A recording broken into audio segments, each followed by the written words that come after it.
Gylfi, þið haldið áfram að koma að golfíþróttunni en teljið þetta mikilvægt fyrir félagið? Já, okkur finnst mikilvægt að taka þátt í þessum íþróttum og uppbygging og íþróttastarfi og unglingastarfi á landinu og við höfum valið fótboltann og golfið. Það er svona stærsta áherslan okkar.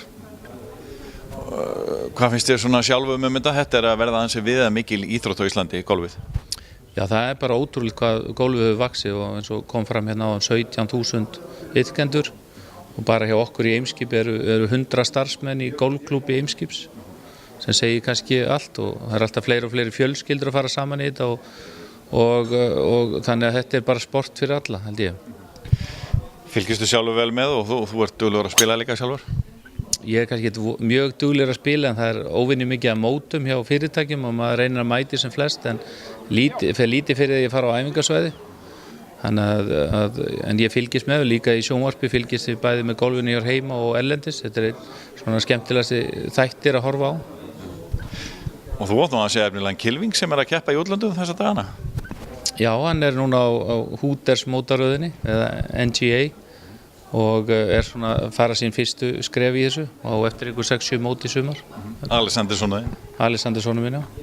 Og þú er ekkert alltaf að drífa það út og vera Kilvi-sveitverja?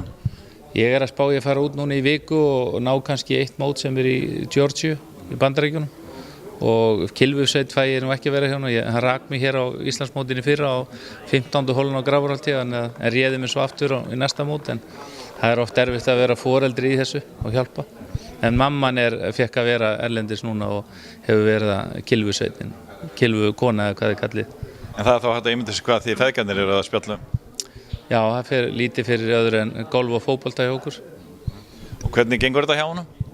Gengur bara vel, hann var á pari núna seinni hringinn en það er svona skjálftinn þar að fara úr hann. Þetta er svona fyrsta móti þegar verið að kalla upp nafnið og hann sé frá Reykjavík, Æsland og on the tee box og allt það. Þannig að það er svona, hann var mjög ánægður, var einhverjar 5-6 yfir fyrsta daginn en var svo á pari seinni daginn en það þarf mikið betur til. Þannig að skjálftinn er farin. Þetta var fyrsta mótið hans sem hann er að keppa? Já, þetta var fyrsta mótið hans. Þannig að maður fylgist bara með spenntur og svo ætlar hann að koma á holukeppnina í sumar og höggleikinn og klára það.